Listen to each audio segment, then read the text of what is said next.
Cooler heads prevail, Chris. It's a new day. It's a new week. It's a new show. Let's get it going. Good afternoon, everybody.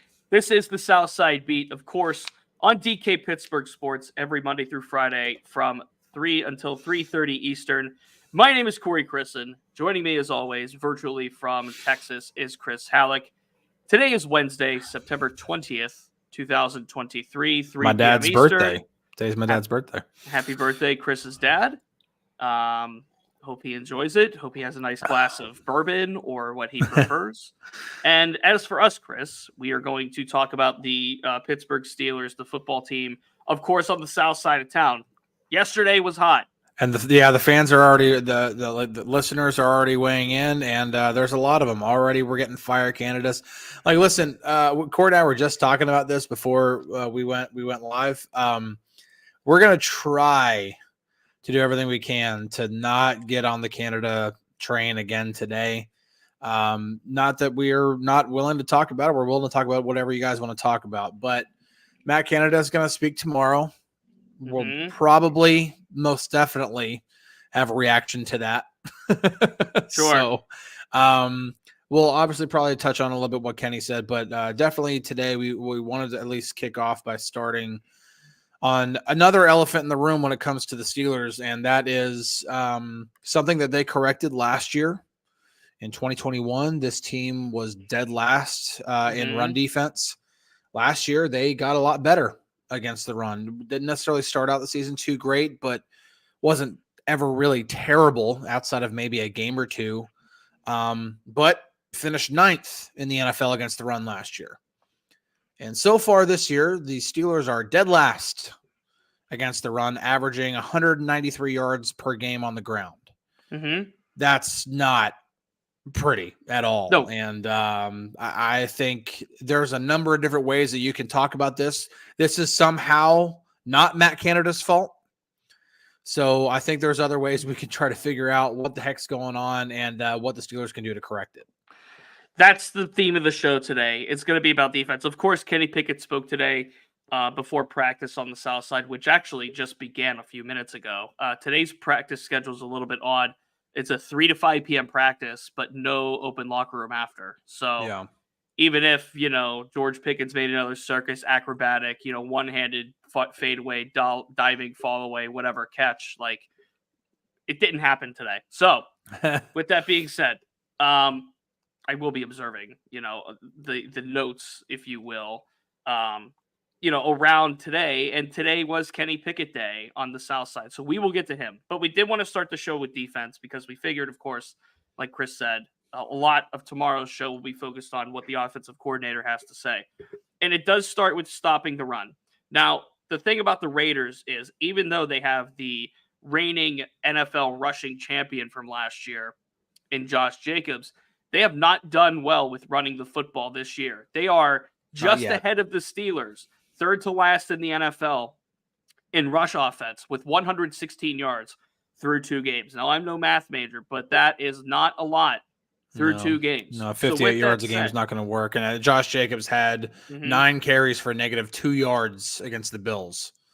And the Bills' run defense is not, it's not the greatest in the league. It's good, but it's not the greatest in the league. Yeah, it's definitely some alarming stuff going on with the Raiders because, whenever I sat down and did my game preview for DKPittsburghSports.com, I'm looking at their offense. I'm looking at all the pieces that they got. They got Josh Jacobs, they got Devontae Adams. It's one of those, you got to find the delicate balance of how you're gonna defend them.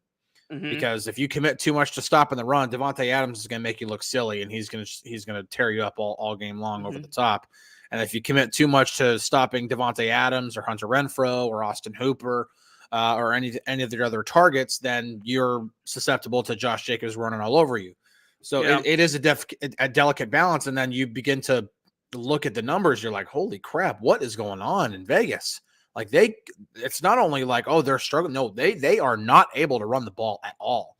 And so this really will be, okay, the Raiders are motivated. Like you said it, they got the reigning, rushing champion on their team. Regardless of the contract situation that played out this past offseason, they're going to be motivated to try to run the ball. And they're looking at The Steelers giving up 193 yards per game on the ground through the first 2 games, and they got to be licking their chops, being like, if there's any game where we can correct it, it's going to be this one. I think it will be. And by the way, question comes through from Leverage. He talks about Joey Porter Jr., Broderick Jones, and Mount Washington, as he says, that need to start. Quick plug off of this. I will be writing about Joey Porter Jr. today on DKPittsburghSports.com, so make sure you check that out. I had a nice one-on-one conversation before today's practice with Joey Jr. The big thing is going to be the pass rush again. It's going to be stopping the run. And a big part about that is Braden Fehoko was promoted from the practice squad today. Promoted, elevated, whatever the technical term is nowadays. But basically, Braden Fehoko is going to be activated for this game, it seems.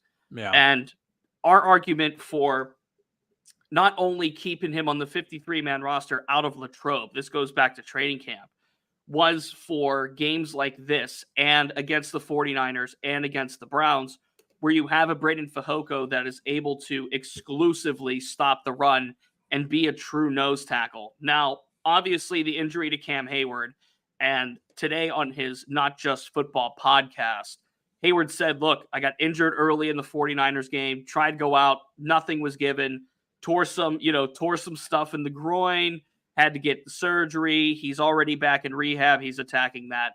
And he said he's off crutches after the first day of rehab. So that's a big positive coming from Cam Heyward. But nonetheless, the Steelers will be without him for, it's looking like a couple of months. It's several weeks at minimum. Yeah. So you have to find ways to plug up the middle and stop the run. And Keanu Benton had a good game in week 1, didn't play as well in week 2. Larry Ogunjobi, it seemed like if Watt and Highsmith were the MVPs against the Browns, then Larry Ogunjobi had himself a heck of a day. Yeah. I would say. And that's good. In the pass rush and the run stop. While the Raiders offense is not what the Browns, or for the fact of that matter, the 49ers pose, you still have to account for a guy like Josh Jacobs who can create his own running lanes and can get out there with the best of them. Yeah. Yeah. It's and that's why I think if you're a Steelers fan and you're looking at this game and being like, well, the Raiders they're not being able to, they can't run the ball right now. That shouldn't be just, oh, well, this is going to be, where our run defense really shines. It's like, no, you really gonna, the Steelers are going to have to, like I said, find that delicate balance, because if you commit too much to stopping the run, you're going to get beaten over the top. And you've got to treat how you're strategizing for the game and all, your game plan and everything as if Josh Jacobs is going off. Like that's how you have to prepare, because the first team that begins to take the Raiders lightly on the ground is going to be the first team that has Josh Jacobs run for 200 yards. It's just, you can't do it until you just can't. The Raiders still have enough pieces up front on the offensive line. Josh Jacobs didn't forget how to run. You have to assume they're going to be a formidable, opponent on the ground. And not only that, but hungry and motivated to try to get the running game going. So the Steelers are going to now, I think bringing Braden Fehoko up to the 53-man roster is absolutely the right thing. I think they probably should have done it last week because they're playing Cleveland, and you're not the only one saying that. Mark says it too. Why wasn't Fehoko elevated for last week? Yeah, it should have been done. He's good against the run. He clogs up the middle. It allows extra space for everybody else to do their work, and especially on the edge and containing the edge. And that goes for everybody. That's not just talking about Alex and TJ, but even when the corners are coming up and playing containment, because corners, like Levi Wallace has not done a good job in run defense at all. And when he's usually pretty good at it. And so that's kind of alarming too. So it's, yes, we're going to focus mainly on the defensive line, but just, across the front, there's been blown assignments. There's been, it's been pretty poor across the board, regardless of Cam Heyward being there or not. I think even if Cam were there, it would still be pretty bad, just because overall it's been sloppy. That's just the best way I can do it. Oh, Swan. Woo! Swan comes in with a $5 contribution. Thank you. And he wants to pivot to the offense. So I have starred and bookmarked some comments here that have come in over the offense because, again, we did want to start defense. We were going to get into Kenny Pickett at some point, but Yeah. Swan chimes in with a $5 contribution. He says, can we discuss real ways to make this offense less predictable? Putting Harrison Warren in the backfield together could generate excitement. There are a lot more things that Matt Canada needs to do to generate some form of excitement into this offense. And you know what? Kenny Pickett today talked about not just finding ways to get George Pickens the ball more, but he also mentioned getting Calvin Austin involved more. And while Deontay Johnson's going to be down for however long it is, that needs to happen. We're talking about Calvin Austin, and it's not talking about getting Calvin Austin jet sweeps and all this short stuff. It's about getting him down the field a little bit. And I hope that there is some tape study that could say Calvin Austin is able to get some separation. Calvin Austin is able to run down the field and run by people. And yes, the tight ends do need to get more involved, as Teresa points out. The tight ends, Pat Fryermuth needs to get the football. If you read on DKPittsburghSports.com today, Matt Williamson in his war room, that's all it was about. Pat Fryermuth. Get Pat Fryermuth involved, just like he was in week 1, up until his injury. And who knows, maybe he was still playing a bit hurt on Monday. Yeah. But maybe Pat Fryermuth's injury is affecting that, and that's why he didn't get the ball as much as you thought he should have, or maybe did against the 49ers when it came to transitioning over to the Browns. I do think, and I want to go to Swan's comment where he says putting Harrison Warren in the backfield together could generate something. I don't think I think that's more of a wrinkle. And I think wrinkles are, they're nice parts of an offense, and they're definitely something that kind of throws a little bit of a different look at a defense, being like, oh, okay, that's a little different. That's new. It's not something we see all the time. It's something you do every now and then. It really is a less is more type situation. Because, and I think honestly, the way the Steelers did it against the Ravens last year in the game in Baltimore, they did that. I mean, I think it was only maybe 3 or 4 times that they were on the field together, but I mean, it generated something. And I'm not, when it comes to what the offense can do in order to, it's call more plays to try to get first downs on first down and second down. I'm going to keep hammering that home. It doesn't mean you have to call for intermediate passes. It doesn't mean you have to call for deep, bombs down the field. It really is the situation. And honestly, I think the Steelers probably need to have a little bit more RPOs in there. I'm not saying that should be the basis of their offense, but have something where, okay, it's an RPO on first down. If you have a favorable look where you can run the ball, you run the ball. And then if it's just something as simple as I just have to read the Mike linebacker or whoever, depending on what play you're calling, you read one guy based off of what he does. If he's coming on a blitz, if he's dropping back in coverage, if he's on man, if he's playing zone, whatever he's doing, then you react accordingly. Different things like that, something that keeps it simple, but yet doesn't overthink it. And I think that's where Matt Canada's offense gets very, very inconsistent.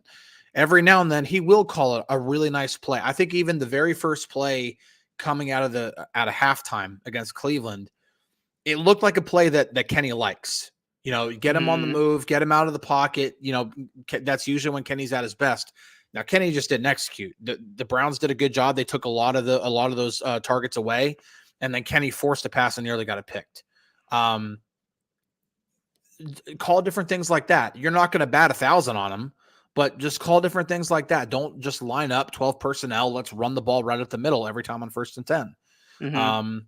There are a lot of different things you can do. Keep mixing it up. Keep the defense on their toes. But that's not Matt Canada's forte, and I'm also not going to talk about schemes again because I could just keep going down that. Sure. D-Pets brings up a good point. Formations used for the run game just telegraphed, hey, we're running the football. And defenses started to load the box at some point, and that's when they started to go east to west and not north to south, with Najee Harris specifically. And the toss sweeps on 2nd and long and all of that, and I don't want to get into more of what I already said yesterday. And this is Trevor asking, can you guys speak on the offensive line, please? Specifically the interior. And I want to relate this as it will to the Raiders game because the Raiders have a guy named Max Crosby. Yeah. And the Steelers have done pretty good against Nick Bosa and Myles Garrett in the first couple of weeks. And again, Darnell Washington, you can group him in here if you want as a don't tell really Pro good Football blocking Focus tight that, end. man. Yeah, well, Don't tell Pro Football Focus that. Stats and grades and all that. The offensive line needs to play better. That's another bottom line thing too. Yeah. Everybody needs to play better. The offensive line is included in that. And that's as a collective and with individuals. That's Dan Moore Jr.'s pass blocking. That is, I know the grade of whatever it is, literally 3 from PFF. 3.5, yeah. But it's not like, he played well either. Like, there's a little justification to that. It's great assault type stuff. Like, there was a play I remember James Daniels on the snap took a step backward instead of forward. Yeah. And it's like, well, even I know that you shouldn't be able to do that. So, yes. Definitely not a run blocking. No. So the offensive line undoubtedly has to play better as well going into this game. And again, not another easy – Robert Spillane's on that defense too. Mike Tomlin specifically talked about Robert Spillane being a guy that's become a leader for them, a guy they know pretty well, obviously, from his time in Pittsburgh. So this isn't a cakewalk defense that they're facing either. Yeah. I think one of the to kind of stick on the offense thing and what the offense can do, when Kenny said today that we don't really have an identity yet. Swan brings that up too. Yeah. And that stuck out to me today. Yeah, I think that's alarming. Mm-hmm. I mean, like if we're being really, really honest here. Because I think if you either that or it's a cop out. It's either something where he's being really truthful, like we really don't know what the heck we're doing. Sure. Or it's just, we know what we're doing. We're committed to wanting to do it. It's just, we're not going to sit here and, go over the fact of how bad we've been at executing it. If he's really, and it's just, lip service for the media, but if he's being really honest and they really don't feel like they have an identity yet. I mean, we thought going into the season, the Steelers' identity was going to be all built around the run game. And so far it's looked nothing like they're trying. Here's the thing. When you really, really look at what the Steelers are doing, and we're talking about the lack of running the football and everything like that. Mm-hmm. And when they're running the ball, it is very obvious that being like, okay, here we go. We're loading up. It's 12 personnel. We're bringing everybody close to the line, close in. We're not spreading the defense out. Here we are. We're going to run the ball. Go ahead and load the box with 8 or 9 guys. It does need to be a little bit more unpredictable or a little bit harder to read, or maybe this is a play act, whatever it is. But they really have not committed to running the football. They just haven't.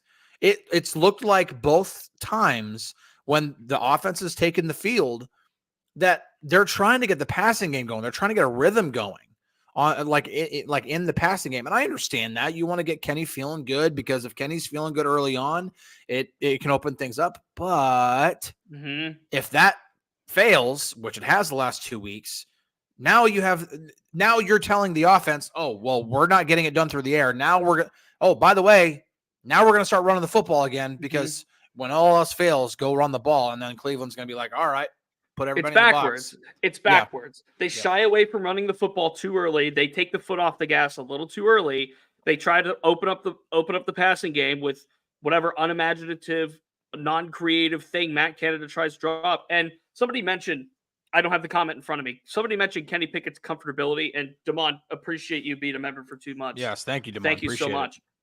Somebody mentioned Kenny Pickett's comfortability. Now, whether he's injured or not, he played it off, and he's not on any injury report as of right now. We probably won't get one until much later this evening because of a late practice today. With the left shoulder and the hit that he took on the touchdown to Pickens. He said after the game that he was evaluated for, and I quote, bumps and bruises. That's fine if that's true. Yeah. And that's fine if that's what he wants to say. Now, I don't think a left shoulder injury played too much into his balance, as again, I don't have the comment in front of me. I'm terribly sorry, but as it might, or it affected his throwing arm or whatever it was. I don't think that's much into it. I think there's a lack of confidence from within Kenny Pickett of what this offense is calling for him to do, quite frankly. Yeah. I mean, and the proof is kind of in the pudding in some way, in which the most successful touchdown drive, and I'm talking about drive, not just like the Pickett to Pickens, special that happened on Monday. I'm talking about a constituted drive. The most beautiful drive that the Steelers put on in these 2 games was the 2-minute drill against the 49ers. And a lot of that is get up to the line, get into your 2-minute set, get into your 2-minute offense and go. Yeah. And not much more thought beyond that. So yes, that's also a concern from that standpoint. And look, I think Kenny Pickett, and he said it, trust Calvin Austin, trust George Pickens, obviously, trust Pat Freiermuth, trust his options.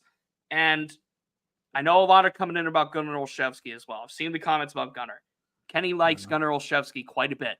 Well, and that helps a lot for Gunnar Olszewski to be sticking around here. I also think Kenny might like Matt Canada quite a bit, but that doesn't justify Matt Canada having a job. That's also true. I mean, look, people forget. I say it all the time. Canada recruited Pickett to Pitt. There's a very long history when it comes to especially for a guy that's in the second year in the NFL. That's a long history for a guy that's in his second year in the NFL. And we talked enough about yesterday about Canada's contract and who's around the support system and everything. And obviously, there's going to be a decision to be made at some point. However, I will move forward and talk about the Las Vegas Raiders and what that offense can do to get back on the ground, and that is to establish the run. Yeah. They can't establish the run against this Vegas team. And the key is, to me, to not abandon it so quickly for one reason or another. Well, I think another thing, and really, again, I'm trying to figure out something because we can talk about Matt Canada needs to go. We can talk about Matt Canada needs to change his playbook. We can talk about all that kind of stuff. Believe me, I want to see the Steelers run more gap schemes than zone schemes in the running game. Mm-hmm. I think that this offensive line is better equipped to run more gap schemes than zone schemes. Mm-hmm. I've talked to multiple members of the offensive line. I know that both like that they prefer it's easy, and it's also easier to run gap schemes. And the NFL is actually starting, and I don't have the numbers right in front of me, but I remember seeing it last year. The NFL is slowly transitioning back to when teams run the ball, it's more gap scheme than zone scheme. When 5 years ago, 6 years ago, 7 years ago, it was more zone. Mm-hmm. And so that's, again, where Matt Canada is stuck far, he's stuck in the past. He's stuck. The trend was however long ago when jet sweeps were first starting to become a thing. Like, Matt Canada's offense would be good 10 years ago. 10 years ago. But it's not now because it's dated. Dated's the word. Yeah, it's not good. So, okay, we can talk about all that stuff, but we can talk also about, okay, well, how can the Steelers function best in what they have now, in the system that's there? Okay, we'll try to call more stuff that, again, it's not so predictable. I'm not saying you cannot ever run the ball on first down. You have to be able to run the ball on first down. Yeah. But where's a way that you can find a way to try not to do so many tosses with Najee Harris? That's just not smart. He's not an outside runner. He's also not an outside zone runner. Run a gap, you run a duo up the middle where all Najee has to do is read the linebacker on the second level. Which way is he going? Great. I'm going to go the other way. And then let the offensive linemen do what they do up front. It shouldn't be that complicated, but there we go. I'm going back into some comments that I have starred. And Mr. Nick of Time wants to ask us, what are the top things you want to see happen in Vegas? As we sit here on Wednesday preparing for this matchup, to me, the top thing I want to see in Vegas is better coverage from the secondary. And that's kind of sans Minkah Fitzpatrick. Yeah, he does fine, basically anywhere they put him. But Levi Wallace ran a track meet against Amari Cooper, Joey Porter Jr., who you'll read more about later on DKPittsburghSports.com. He played 14 snaps. That was double the amount from week one. Now, I want to see if he gets more. I don't think he's going to get 28, double of that. But I think he does play a little bit more against the Raiders, and they're starting to feel a little more comfortable. I want to see more from Keanu Neal in the box, who I thought did well as a blitzing, almost that Terrell Edmonds role that was fulfilled last year, almost in that role because of his physicality. I want to see better coverage. I want to see Devontae Adams, maybe not be blanketed, but that's a hard guy to blanket, but relatively limited. This passing attack isn't much better than its rushing attack. So there are tangible ways for this defense to, and I'm not going to ever predict 2 defensive touchdowns and Alex Highsmith being the AFC, defensive player of the week and all that. But there are ways for this defense to create turnovers on this Raiders offense, and that secondary has to play a little bit better. That's the thing I'm looking for.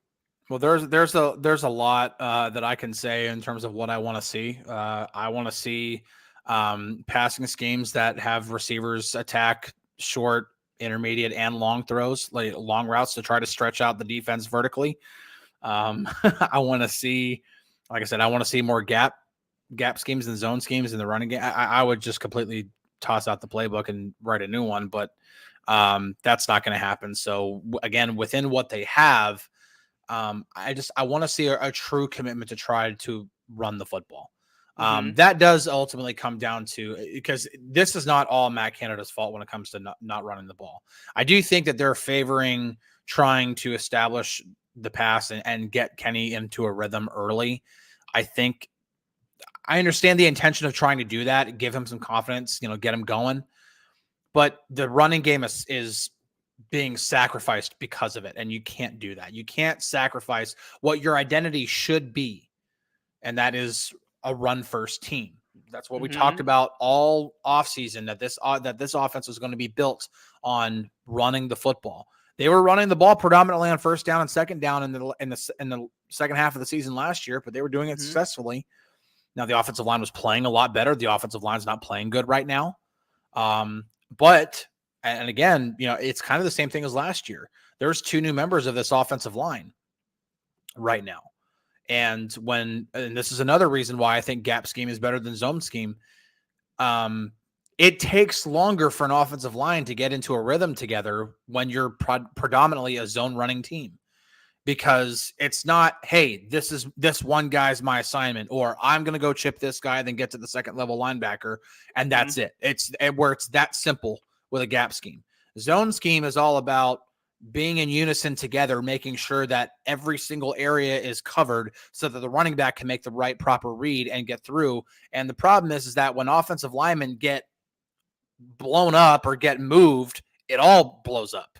Yeah. And that's the main problem. And so I want to see more gap schemes. I'll just put it that I might not get what I want, but that's what I will see. Here's one for me from the offensive standpoint. And I don't think I'm asking much when I say this. I want to see Kenny Pickett take the easier route. I want to see him take the bailout option more. And I'm not saying he needs to, look for George Pickens every single play either, because George Pickens is always open even when covered.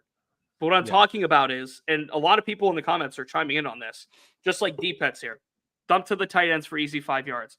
Do the same with the running backs. I know Anthony McFarland being down, it hurts for the passing game as far as the running back position is concerned. But find Jalen Warren, find Najee Harris, find Pat Freiermuth, find, even if it's Allen Robinson or whoever it is underneath, find the easier option. And I'm not saying the Steelers need to go into quick game and do all this, the slant routes and all this other stuff underneath as far as a deliberate thing. Yeah. What I'm saying is, if the option's not there for George and he's got a high safety on him and he's double covered, or if Pat Freiermuth is running up the seam and he's covered by a linebacker, if that check down is there, take the check down. Find a way to get going. I know there's rhythm that needs to be established. That's been a big thing that I don't think has been talked enough over the last 2 weeks with this offense, is rhythm. They haven't been able to establish rhythm. Establishing the run game to open the pass game is one thing, but there's no rhythm to it. Yeah. And that to me is one of the biggest fallacies of this offense, because if they can get Najee Harris going on the ground, that's one thing. But if they get the running backs in a general sense going and get Jalen Warren touches and get Najee Harris touches, then I think they will be set. Chris, we got about a minute and a half to go here. And tomorrow's coordinator Thursday. So, of course, we will be all over what Matt Canada says, and Terrell Austin, for that matter, because the defense is not totally there yet either. Yeah. And a quick final thought for me would be, I'm recording H2P today at 6 p.m. If you're a Pitt fan, you might want to listen. Your final thought, Chris. My final thought is, I'm going to echo what Matt Williamson said in his war room piece on DK Pittsburgh Sports. If you haven't read it, go read it. Pat Freiermuth is way too good to be completely forgotten about. 5 targets in 2 games is just not going to cut it. 1 target in the last game is just not going to cut it. This past game should have been a game in which Pat Freiermuth ate. It was Browns primarily play man coverage. The middle of their defense is not very good. I mean, Delpit had a really good game, but it's definitely not anywhere near the caliber of the 49ers and the middle of their defense. It should have been a game in which Pat Freiermuth ate. It should have been a good game, and it just didn't happen. The one catch he did have, I actually kind of liked that play. I actually thought it was a pretty good design. And the offensive lineman got out there. They just didn't execute their blocks. If they execute those blocks, Pat Freiermuth gets a big chunk. So I'm just going to say, get him more involved. I'm going to echo what Matt Williamson said. Go read it. It was really, really good. They do need to get him more involved, regardless of, yes, they need to establish the run. Yes, they need to do different things to establish the run, which then opens up the passing game. But utilize that man in the middle of the field, man. Yeah. He's got it. He's just too good to be forgotten about. Just too good.